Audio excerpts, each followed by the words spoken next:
Saludos y bienvenidos a una nueva lectura de la Biblia textual. Deuteronomio, capítulo 2. Los años en el desierto. Un título que celebro por la curiosidad que siento de saber qué pudo ocurrir durante estos 40 años de confinamiento. Después nos volvimos y partimos hacia el desierto por el camino del Mar Rojo, como Yahvé me había ordenado, y por muchos días dimos vuelta a la serranía de Seir.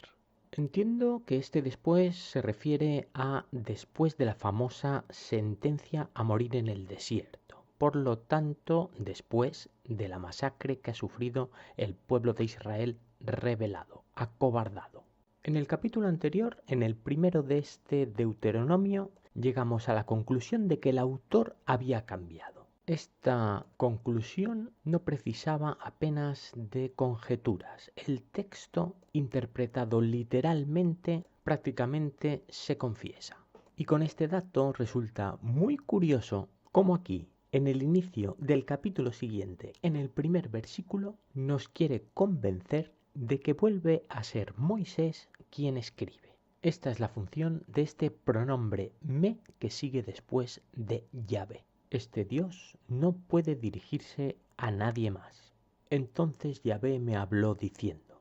Fijaos, la famosa fórmula que en el primer capítulo no habíamos encontrado en ningún versículo reaparece aquí. Esto es lo único que confirma oficialmente que este texto está escrito por su elegido. Bastantes vueltas habéis dado ya alrededor de esta serranía. Volveos hacia el norte. Un discípulo que en vez de adquirir cada vez más habilidad en la escritura, se ha vuelto más torpe y simple en sus formas. Este versículo está más cerca de parecer escrito por un soldado con poca formación artística que por un Dios que entre todo lo creado nos ha dotado de la maravillosa habilidad de las palabras. Y ordena al pueblo diciendo: vais a pasar por el territorio de vuestros hermanos, los hijos de Esaú, que habitan en Seir, y os temerán. Tened mucho cuidado. Esta es la predisposición de Yahvé hacia los hijos de Esaú, hermano primogénito de Jacob. Este era el verdadero heredero de Isaac. Perdió su primogenitura por un chantaje sin escrúpulos de este favorito de Yahvé a cambio de un simple plato de lentejas cuando llegó muerto de hambre. No lo provoquéis, porque de su tierra no os daré ni la huella de un pie, porque a Esaú he dado por heredad la serranía de Seir. Yahvé jamás desaprovecha cualquier ocasión para apuntarse méritos. Aquí lo hace asegurando que fue él quien le dio esa tierra a Esaú. Viendo el modo que ha elegido para darle la tierra prometida al pueblo de Israel, es justo destacar que Esaú habitó voluntariamente entre los edomitas, los cuales la acogieron sin ningún problema. Obtendréis el alimento de parte de ellos por plata y comeréis también por plata, negociaréis con ellos el agua y beberéis. Todo lo que preciséis de estas tierras deberéis pagarlo. Este no es territorio que podáis conquistar. Esto se podría interpretar efectivamente como un gesto de respeto por este parentesco con Jacob. Pero ¿por qué tendría que tener esta consideración con los hijos, nietos, herederos de Esaú que no tuvo con él, cuando fue, como he dicho antes, injustamente desheredado de su primogenitura? Dejo esta pregunta abierta a ver si los siguientes versículos nos la responden. Porque Yahvé tu Dios te ha bendecido en toda obra de tu mano, ha conocido tu peregrinar a través de este vasto desierto, y hace ya 40 años que Yahvé tu Dios está contigo y no has carecido de nada. En esta ocasión este pronombre tú se refiere al pueblo entero. Este pueblo que se ha visto bendecido según palabras de su Dios, así nos lo transcribe su profeta, con un confinamiento militar durante 40 años de alimentarse con lo que les lanzan al suelo. Esto es lo único que considera Dios que necesitan, por lo tanto, no han carecido de nada. Así pasamos de largo a nuestros hermanos, los hijos de Esaú, moradores en Seir, por el camino del Arabá, desde Elad y Ezión Geber, y nos volvimos y pasamos adelante, camino del desierto de Moab. Y hasta aquí el relato del paso de estas tierras de Esaú. Al autor no le importa ni cuánto tiempo estuvieron en ellas, ni relatarnos algún suceso que hayan podido ocasionar en estos territorios esta nación bajo su mando, de la cual tampoco desconocemos ahora el número total. Yahvé me dijo entonces: no hostilicéis a los moabitas ni contendáis con ellos en guerra, porque no te daré nada de su tierra por posesión, pues he dado Ar a los hijos de Lot por posesión suya. Da la sensación de que todos los parientes que fueron así asignados en el Génesis, el libro de la estirpe divina, eso significa la palabra Génesis, nada que ver con creación, se ven compensados ahora por no ocasionarle problema de ningún tipo el paso de esta gran nación nómada, un favor otorgado por su Dios, el Dios que los creó. Para mí, y en términos político-militares, que es como llevamos interpretando ya desde el Éxodo las intenciones de este Moisés, faraón, este respeto por estos territorios próximos a Egipto y a la futura tierra que van decididos a conquistar, opino que seguramente tiene una intención de asegurar la paz con los territorios limítrofes. Allí habitaron antes los semitas, pueblo grande y numeroso, alto como los anaceos. Datos culturales que para nuestro propósito no son de demasiado interés. Ellos también, como los anaceos, eran considerados refaitas, aunque los moabitas los llamaban emitas. Lo mismo digo que en el versículo anterior. También en Seir habitaron antes los horeos, a los cuales los hijos de Esaú desposeyeron y destruyeron delante de ellos, y se establecieron en su lugar tal como Israel hizo en la tierra que Yahvé les dio por posesión. Atención, porque aquí, aunque los datos culturales no son de nuestro interés, sí que son los que nos indican en qué momento podríamos encontrarnos. Y cuando esto el autor asegura escribirlo desde un futuro en el cual esta tierra ya está poseída, porque dice que les dio, por lo tanto les fue dada, ya han llegado, este dato nos indica dos cosas. Lo que aquí está escrito pasó mucho antes de que el escritor lo relatara. Y dos, y el más importante, definitivamente quien escribe no es Moisés, Charlton Heston. Este fue condenado a morir y no ver jamás la tierra prometida. Y esta promesa es imposible incumplirla, porque es un mandato divino. Por lo tanto, este autor no es otra cosa que un impostor, porque antes nos ha asegurado que Yahvé le dijo a él todo esto que hemos leído desde el principio. No puede ser, falso. Por lo tanto, pecado. Ahora pues, levantaos y pasad el torrente de Ceret, y en efecto pasamos el torrente de Ceret.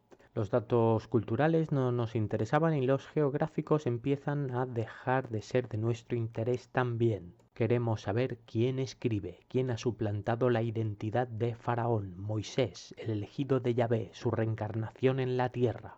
El tiempo que anduvimos desde Cades Barnea hasta que pasamos el torrente de Ceret fueron 38 años, hasta que toda la generación de los hombres de guerra se extinguió en medio del campamento tal como Yahvé les había jurado. Que pasamos, el escritor sigue incluyéndose entre estos, por lo tanto él no ha muerto, no ha sido uno de los condenados, no ha sido Moisés, toda la generación se ha extinguido ya. También la mano de Yahvé se dejó sentir en ellos para dispersarlos de en medio del campamento hasta su extinción. ¡Extinción! Recuerdo que en el primer capítulo nos quiso hacer ver que esto era un destierro. No, lo negamos entonces. El autor, además de suplantar a Moisés, tergiversó las palabras divinas. Y sucedió que cuando todos los hombres de guerra de entre el pueblo habían perecido, ahora, por primera vez en un par o tres de versículos, este nuevo autor, impostor, ha decidido variar la sentencia a únicamente los hombres de guerra. Los condenados fueron todos, 600.000, a no ser que efectivamente debamos reconocer que todos son gente de guerra.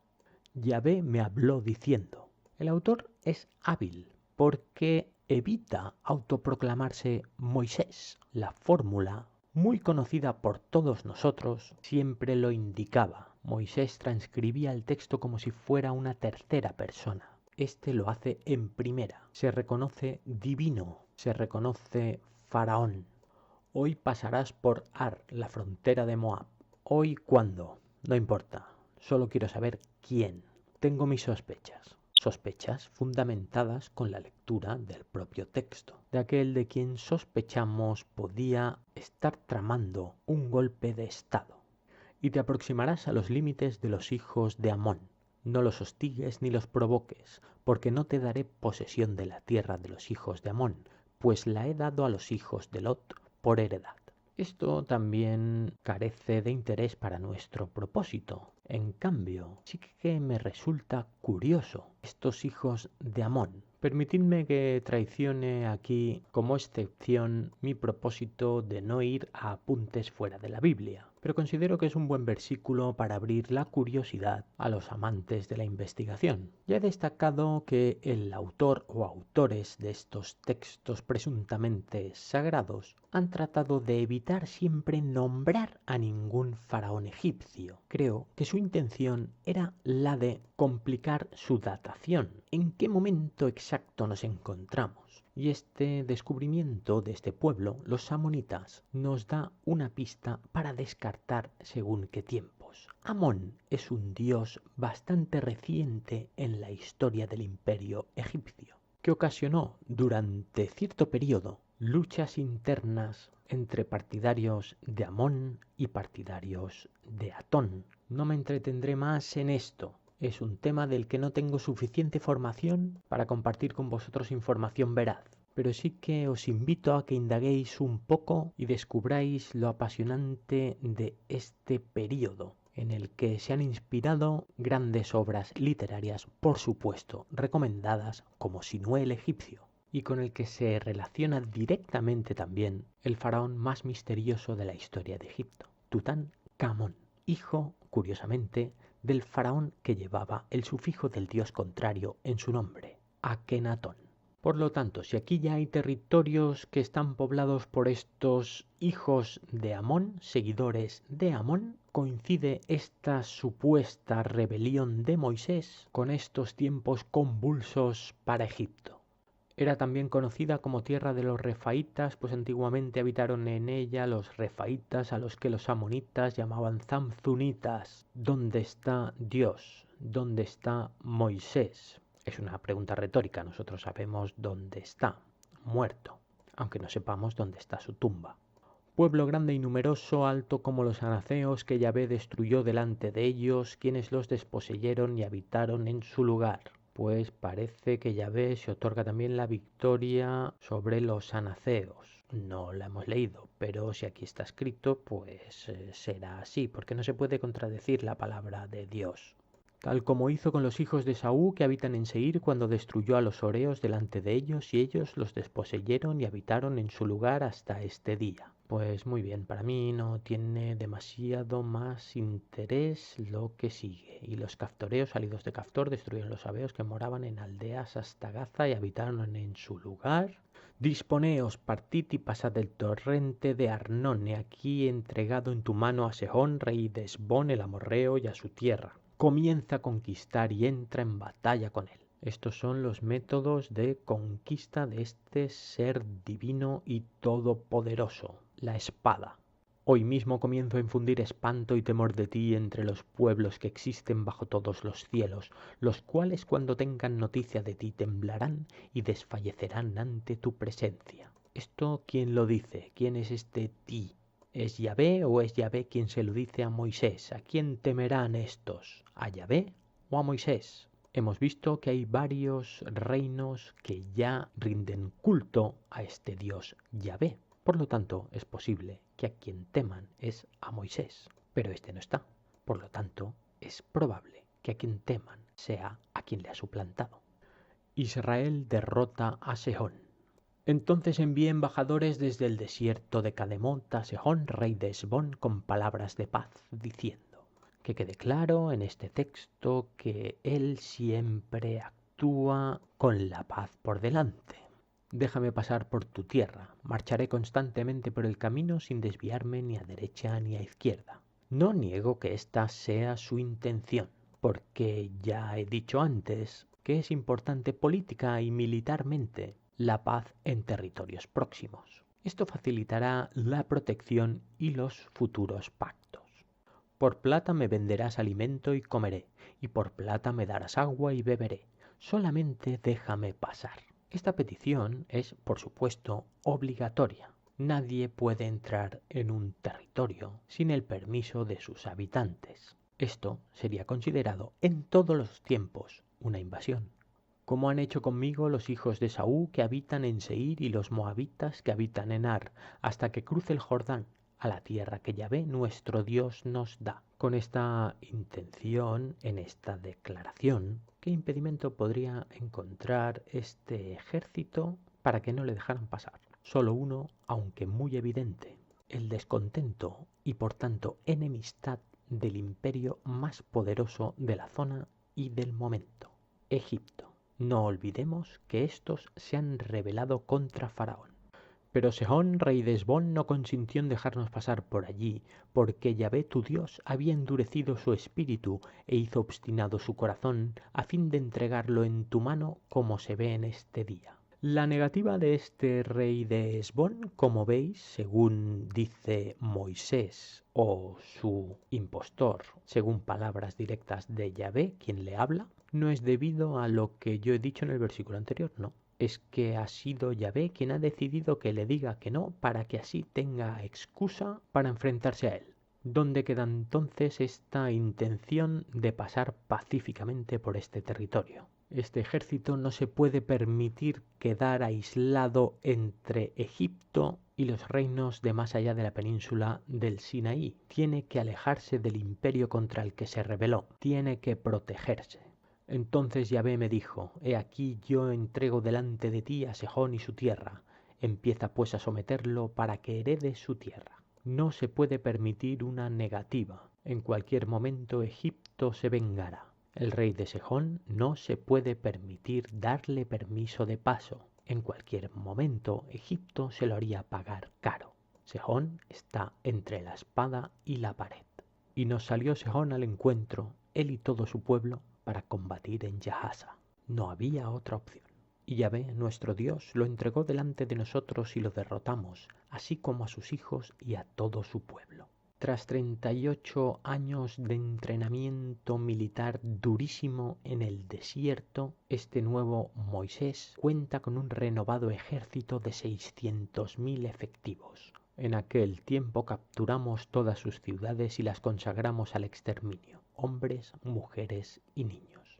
No dejamos ningún sobreviviente. Esto no es ninguna sorpresa. Esta es la verdadera misericordia de este Dios creador. Solamente tomamos por botín los animales y el despojo de las ciudades que habíamos capturado. La vida, la cual Él se otorga a su creación, no tiene ningún valor. Desde Aroer, que está junto a la orilla del torrente Arnón, y la ciudad que está en el valle, hasta Galaad, no hubo ciudad que fuese inaccesible. Todo lo entregó Yahvé nuestro Dios delante de nosotros. Tierra arrasada, exterminio total. Solamente no te acercaste a la tierra de los hijos de Amón, a ninguna parte del torrente Jaboc, ni a las ciudades de la montaña, ni a nada de lo que Yahvé nuestro Dios había prohibido. Curioso que este Dios, celoso de cualquier otro Dios, solo respete a este Dios egipcio. Con este nuevo genocidio me despido hasta el siguiente capítulo. Un saludo.